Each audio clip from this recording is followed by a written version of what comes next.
بسم الله الرحمن الرحيم، والصلاة والسلام على رسول الله وعلى آله وأصحابه وأتباعه إلى يوم الدين. أما بعد، السلام عليكم ورحمة الله وبركاته. أمدوار لپروردگار طاعت و عبادتمان لێ قبول بکە. ئەمڕۆش بخاتە سەر تەرازووی چاکەکانمان. اللهم آمین. باس لەوە دەکەین هەندێک لە ئەحکامی ڕۆژوو ئەمڕۆ لە خزمەتی جەنابتان هابین. یەکێک لەوانە پێغەمبەری خوا صلی الله علیه وسلم وەک یادخستنەوە مسلمانە تێپەڕ بووە کاتێ ئەمە چاوەڕێی ڕەمەزانەکەین بە چیا ڕەمەزان ئەدۆزینەوە لە شەرعی ئاینی ئیسلامی پیرۆزە. ئەگەر ڕەمەزان خۆی وایە 30 ڕۆژ یان 29 ڕۆژە، شەرت نییە ڕەمەزان ئیلا 30 بێ. یعنی شتێکی لە ناو خەڵکە هەڵەیە وا ئەزانێ ئەگەر 29 گرت ڕۆژێکی فەوتاوە. نا، وا نییە، چونکە مانگی عەرەبی 29 مانەیە، وانەیە 28 مانشەیە، ناوێتە 30 مان نییە لە عەرەبیە. بەڵام چی ئەکەین؟ لە 29 سێرەکەین، ئەگەر نایان بینێ ئیکەنە 30 تەکمیلەیەکەن لەسەر ئایەتەکە کە خوای گەورە لە قورئانە فەرمێ 29 تان دوایەوە مانگتان نەبینی تەکمیلەی مانگەکە بکەن. یعنی مانگ لە قورئانە بە ڕۆژ نەهاتووە، بە مانگ هاتووە. ئیتر مانگەکەش 29 ئەگرێتەوە و ئەگەر بینرا، ئەگەر نەبینرا ئەچێتە 30ەکە.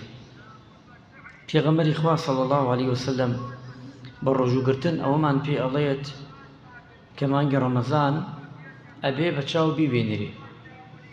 کەسێ دوو کەس بینی لە وڵاتێکە هات بۆ لای دەسەڵاتداری ئەو وڵاتە پێی وت، بەڵام ئەم کەسە مەرجی هەیە، دوو مەرجی هەیە لەو کەسەکە قسەکەی لێ وەربگرین. یەکەم عەدالەت، ئەو ئینسانە لە قسە عەدالەتی هەبێ، عەدلی هەبێ. دووەمشیان چی؟ ڕاستگۆیی. ئەم دوو سیفەتە لەو مرۆڤە بوو قسە وەردەگیرێن، لەوا نەبوو ئەو قسەی وەرناگرین، موعتەبەر نییە. بەڵام ئێستا ئەمە لەوەی کەمتر بێتەوە بە ئەجیزە سێرەکرێ، وڵات زیاتر ئەوان ناکرێ. بەڵام لە ئاینی ئیسلامی پیرۆز ئامەیە یەوم الشەک، هەر ڕۆژێک ئەکەوینە بەر ئەوەی کە ئەمڕۆ ڕەمەزانە و بەیانی ڕەمەزانە و کۆمەڵێ گردیەتی و کۆمەڵێ نەیگرتووە، ئەو ڕۆژە نابێ بگری یەوم الشەک لە شەرعە.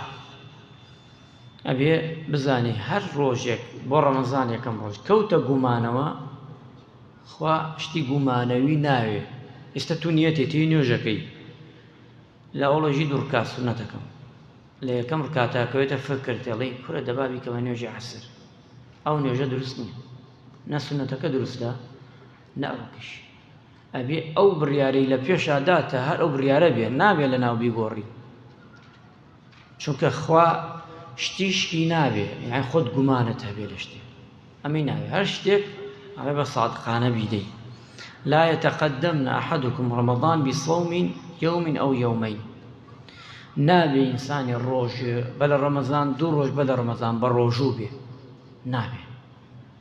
یعنی با دووشەمە و پێنجشەمەش بگرێ، با ساڵەکەش بەردەوام بێ، ئەیام البیض بێ، نابێ ئەو دوو ڕۆژە بگرێ.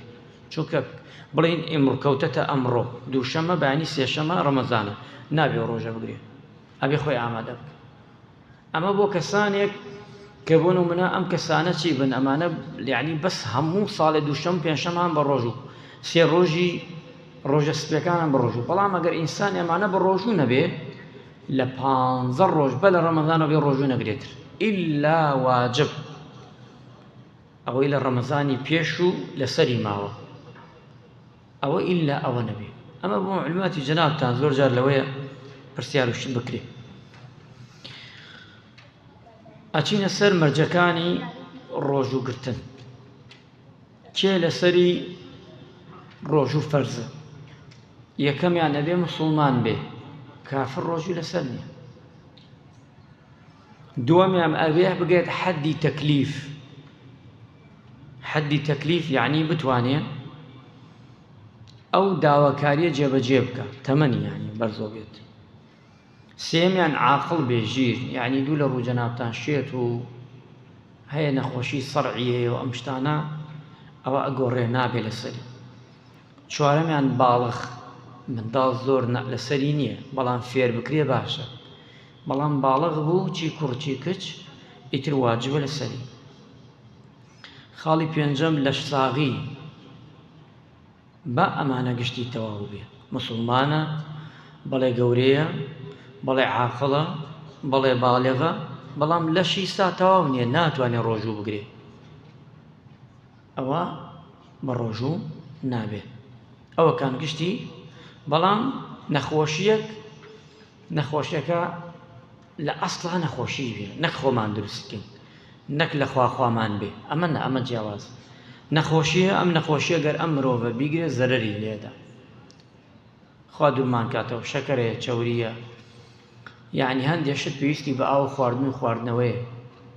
دکتۆرێ جوان پێتی وتی کاکە ڕۆژوو بگری تەسیری لێکا خراپە، تووشێژی دکتۆر ئەمە لەسەر قسەی تۆ من نایگرم، بچمە لە هەر مامۆستایەکی ئاینیش ئەمەی بۆ باسکەم ئەڵێ مەیگرە، بەس گوناحەکە و عوباڵەکەی لە ملتۆیە، چونکە تۆ فتوان بۆ دەی، ئیتر کەیفی خۆت. ئەگە مەجالێکی تایە با ڕۆژەکە بگرم، ئەگە مەجالشی تیانێ ڕۆژەکە ناگرم و زۆر تەبیعیە و بە ئاسانی. سایە عەکسایەتیە کاژە بەخوا بمرم لە تینارەیگرم، بەخوا نامچی لێ بکەن، نا، ئەوە تەهلوکەیە، خوای گەورەی خۆتان مەکەنە تەهلوکەوە، پێویست ناکە. فدیەکە ئەدەی وەکەوە یا بە ڕۆژە، چونکە عوزری شەرعی تێ.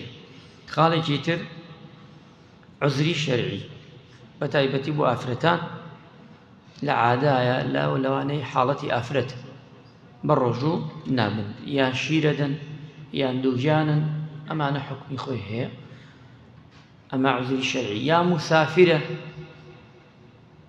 ئەو شەوی، بەڵام موسافر 80 کیلۆمەتر بەسەرەوە بکە،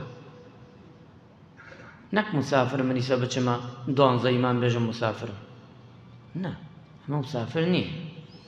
ڕای ڕاجحەکە وەرەگرین، مسافر لێرە بچی بۆ سلێمانی، مسافری ئەوش نەکەی بێژی ئەی مامۆستا خۆ کۆڵ ناکێشم ئەچم بۆ سلێمانی، خۆ سیارە ڕۆم جارەوە وشترە ڕۆی، نا، عینادی نەگەرێک، ئەمە ڕوخسەتە، خوا ڕوخسەتی داوە. ئیتر ئەگەر قبوڵیەکەی قەیچک هەشمانە نا، عەزیمەتی هەیە، ئەڵێ ڕاستە ڕوخسەتە، بەس من ئەیگرم باویلات بم خێری زۆرترە، یا ڕەبی دەستی خۆش بێ، ئەمەش باشە، ئەمەش باشە، بەڵام ئەمە ڕوخسەتێک. هەروکە و نوێژەیە کە ئەیکەین بۆ جەنابتان بەڵجا بارانە بارێ، ئایتر هەر کەسی ئەیکا قەیچێکا، هەر کەسێکش نایکە و تەبیعی. شتەکان ئەبێ ئاوا بە ئاسانی وەرگرین، چونکە دین ڕەحمەتە، یوسرە، قورس نییە لەسەر هیچ کاممان. خاڵێکی تر لەوانە کە بابەتە ئەوەی کەوا مەعزوورە، یعنی ئەبێتە عوزر بۆت کە ناتوانین ڕۆژوو بگری. نەخۆشیەک جێگای مەترسی بێ نەخۆشیەک، ئێستا توای بە ڕۆژوو خوانەکە علامەتی ئەم نەخۆشیە هاتە دیلێت، ڕۆژەکە مەگرە. هەندێک عولەما فەرموویانە ئەوەی کۆرۆنایە ڕۆژوژی لەسەر نییە بگرێتەوە، بەڵام من ئەمە تقریباً کەمە عالمەکان، بەڵام ئەبێ دوایی چاکۆ بیگرێتەوە، یعنی نەخۆشەکە ئەمەنە سەختە. ڕۆژێ لە ڕۆژان حەست کرد خوانەکە، بەس نەکەم بکەین عادەت تکێ هەڵامەتمان بێتر بیشکێنین و تکێ پژمە 4 پژمەمان کرد بیشکێنین و ئەمە نا، ئەمە گشتی ئەدیلەی گەرەک، شەرع بە ئەدیلە ئیشەکە، نەک بە قسە، بەڵگەت هەبێ، مستەمسەکت هەبێ، بۆ قیامەتی خۆت بڵێ خوایە لە قیامەتە لەبەر ئەمە بوو ڕۆژم نەگرت، لەبەر ئەمە بوو نەمگرت، خوایە تۆ شایەت بە ئەوایە. ئەو نەخۆشانەی کە مەترسیدارن لەسەرت هەیە مەیگرە، ئەتوانی دوای کەفارەتەکەی. ئەگەر کاتی بوو، یعنی ئەم نەخۆشیە تا مانگێ بوو، 2 مانگ بوو، 3 مانگ بوو، دوای بیگرەوە. ئەگەر خوانەکە خوا پەناماندا هەتایی بوو، ئەوەتر ئەتوانی فدیەکەی بدەی، فدیەکەشی 3000 دینار یان 2.5 کیلۆ برنج ڕۆژانە دەدەی، هەردووکیانش بدەی، ئەسەحا والله ئەعلەم، هەردووکیشی چاکە. سەفەرکردن عولەمایان فەرموویانە ئەو سەفەرەی کە نوێژی تیا کورتەکەیتەوە، ئەندازەکە چەندە کە باسمان کرد لە پێشدا. وتومانشە فدیەکان ڕۆژانە دەیدەی 30 ڕۆژ جارێ ئەیدەی یان ڕۆژانە ئەیدەی کەیفی خۆت هەرکان پایەکانی ڕۆژوو یعنی ئەرکان الصیام نیەت هێنان واجبە وریابن نیەتتان ئێستا ئێمە وتمانە نیەت بەدەم نەماوە بەس نابێ نیەت وە دەم نەماوەتر ئیهمالی بکەیت و هیچ نەڵی ئەبێ لە دڵا قەرار دێ ئیمام شافعی ئیمامی ئەحناف ئەفەرمن هەموو ڕۆژێ ئەبێ نیەت بێنێ لە پارچەوە ئەگەر نەهێنێ ئەو ڕۆژەی بەتاڵە ئەی نیەت چۆ دێنی لە دڵەوە هەڵەسم تۆ شایەتی ئەبینی خوای پەروەردگار کە لە نیەتەوە قەرارە دەم هەندێک عولەما فەرموویانە نا وەک دوو ئیمامە بەڕێزەکەی تر فەرموویانە ڕۆژانە بێت لەوەیە لە فکری بچێ ڕۆژێک ئینسانە مرۆڤە هەل لە بیدایی ڕەمەزان و نیەت بێنە خوایە نیەتمە ئەوەی کە ڕۆژوو ئەگرین کە بۆچی بۆ مانگی ڕەمەزانی پیرۆز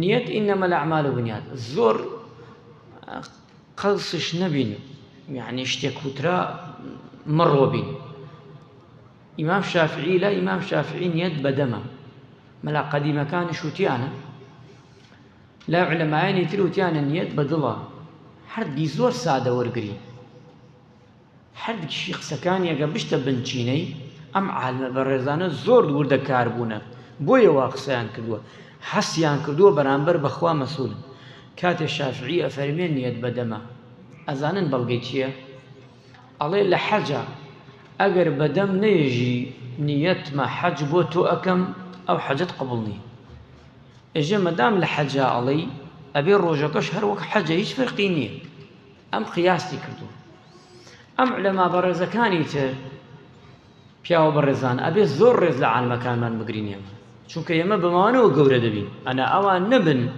حەکیمی و دانای ئەوان نەبێ بەخوا ئێمە هیچ نازانین کشی تێکە دێنە ملێکتریە ئەوان وتویانە نە لەیرەدا پێغەمبەری خوا بەدەم نەیوتووە لە حەجا وتێتی عیبادەتێکی تایبەتە ئەمەش عیبادەتێکی تایبەتە لەیرە نەهاتووە لەیرە باوە دەم نەوترێ لەورە بوترێ ئەمە نەیانوتوو نەچوونە قسە بکەن بە شافعی ئێستا هەمانە هەر نازانێ شافعی کێ سێرەکەی دەمی بکڕێ قسە قسەک کورد لە قیامەتە گونەحباری تۆ چیت کردە من چیم لە پیاوی ئەم کەڵە پیاوانە طەبیعیە ئەسڵ ئەوەیە نیەتمانە بێ لە دڵەوە نیەت بێنین و ئیشەکە بەمەیە ئینەمە الأعمال بالنیات دووەمیان ڕوکنەکانی ئاخر یعنیمانە فەقەرەمانە ڕوکنەکانی ڕۆژوو خۆگرتنەوە لە نان خواردنی بەیانی ئەمش دروستە ئیلا بۆ کەسێ نەبێ کە تا بانگەکەتەوە مسڵمانەکە ئەسلی ئەم بانگە ئەگەر بچینە بنچینەی ئەسڵ منش ئەزانم کاتی نییە منش وەک تۆ ئەزانم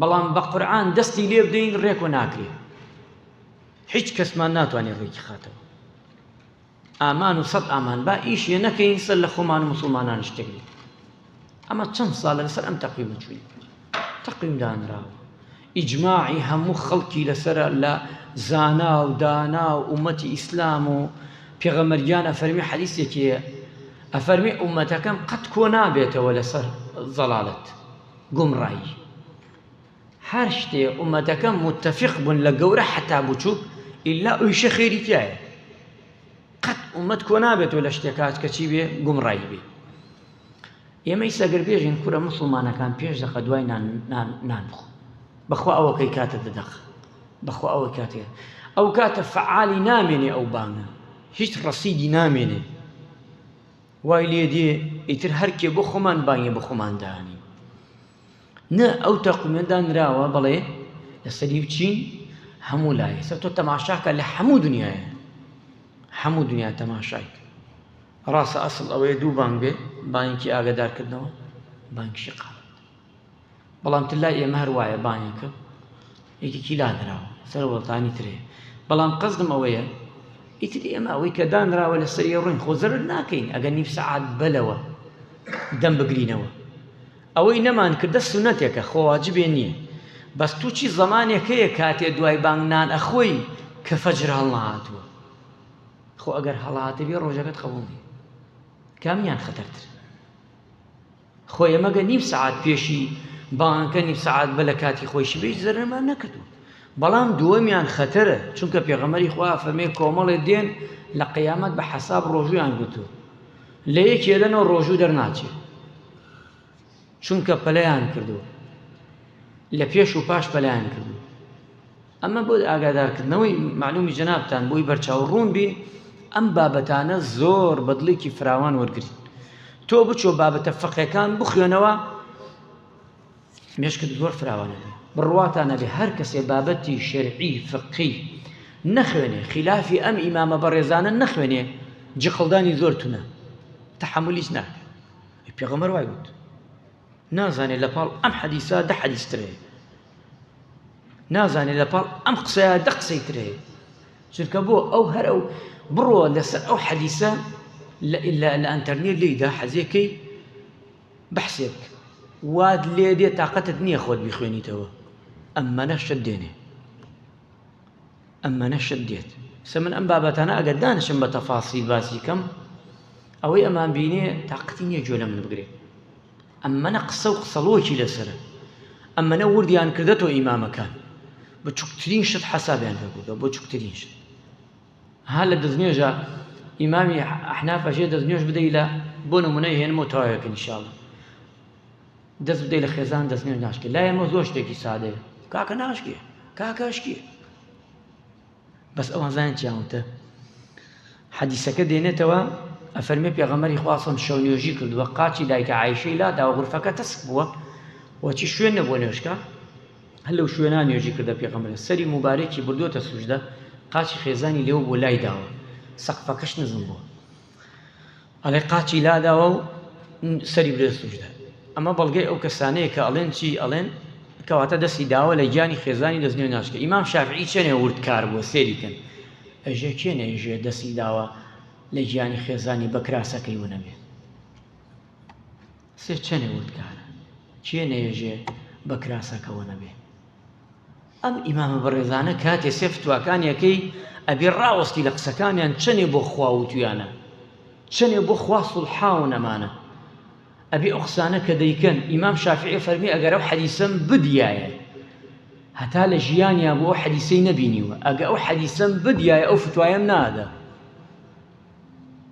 خۆ ناکرێ ئێمەش خۆتر ئەوێ ئێستا لەوەی ئێمە شتێکە بۆ باسکە هەمومان وای ئەم ئیمایە ئەمە حەدیسەی نەبینیوە ئەم پیاوەش ئەم حەدیسەی بێنە خۆی گەڕەحم بە ملایەکمان بکە دڵمان فراوان بکە لە دینەکەی خۆی شارەزامان بکە وصلى الله على محمد وعلى آله وصحبه أجمعين السلام عليكم ورحمة الله وبركاته